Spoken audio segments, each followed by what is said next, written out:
I'd love it if you could describe what the Akashic records are and what their significance is, particularly for those that are unfamiliar or maybe who have read a little bit about it but don't really understand it.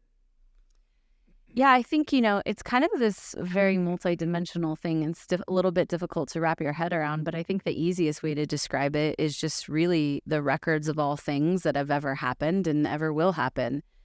And, that sounds kind of like, all right, let me titrate down and make that a little bit more usable.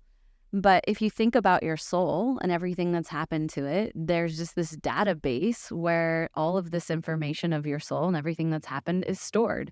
And so, it's kind of like if you think about the family historian, right? I think of my Aunt Janie at every single family event. She's taking photos and she's like documenting everything that happened at the family event. And then she puts them in her little archive in her photo albums, and she kind of keeps track of everybody and everything that happened. The Akashic records are like that. They're just keeping track of all of the things that have happened to you and that will happen to you. And it's kind of that simple. And, how you work with them, how you use them, how you interface with them, that can be all kinds of crazy different, cornucopia of ways. But really, it's just a record of everything. Yeah. There's quite a number of different experts that have very varying opinions of the Akashic record and the Akashic field. Mm-hmm. The way I would describe it is if you think of God as unconditional love, which would be symbolized as a 0, if you look at a graph with a sine wave on it, the sine wave always has a positive and a negative cycle, but it begins and ends at 0. So the quantum foam that creates the phenomenon that ultimately becomes subatomic particles, atoms, and the universe, the stuff of the universe, is constantly emanating from and returning back to 0. So if you think of what we have as modern technology that we use for zip files, so you can take a large document and zip it, Source is capable of zipping the entire process of the universe down to 0.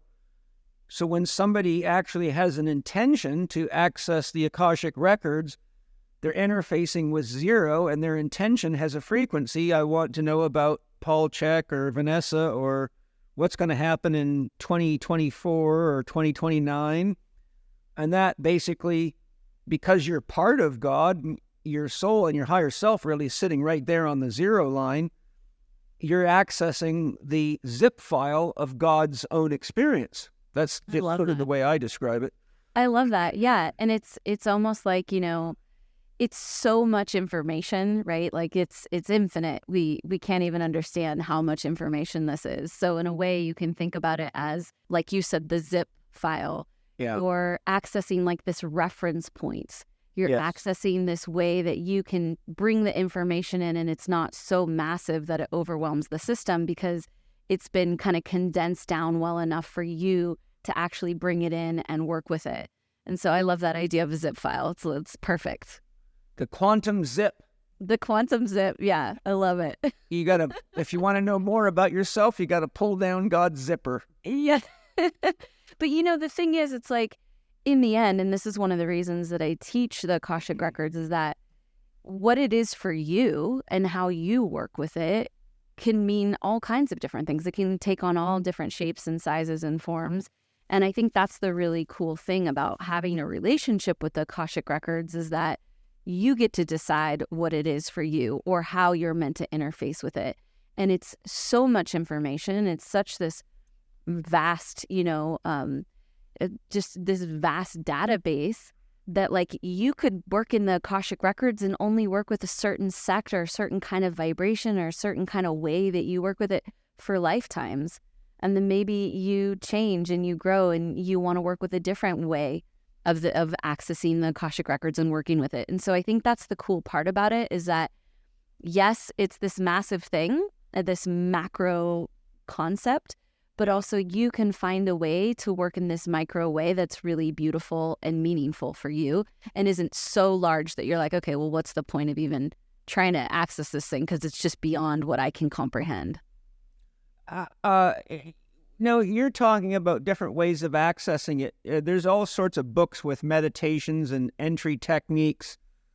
I found when I went in there that I think it's partly because of the meditation structure I was using, and they were pre-framing you with imagery, which included this kind of concept of this vast, vast library.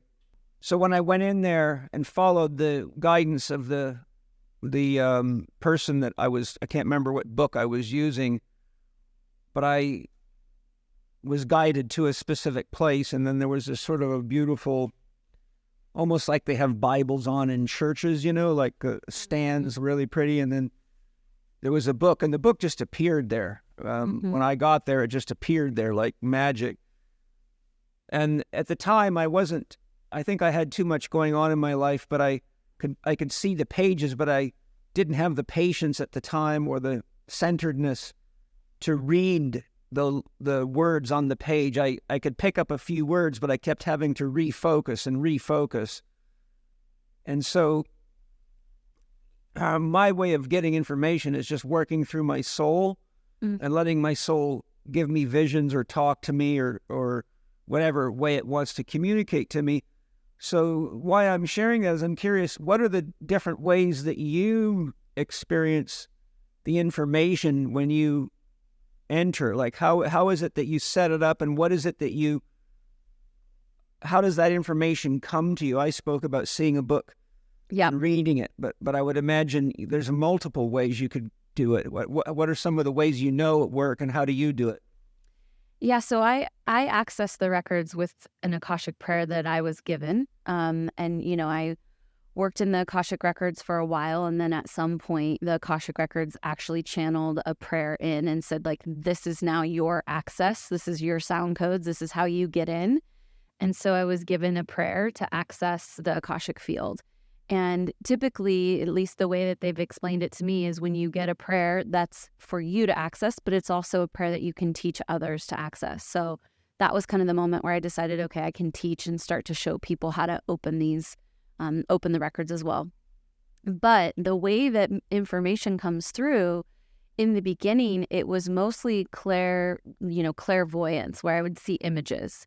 And so for the most part, it was very visual, and I would see, almost images flash across the screen of my consciousness. And then I would, interpret and work with the Akashic records to kind of figure out what those images meant.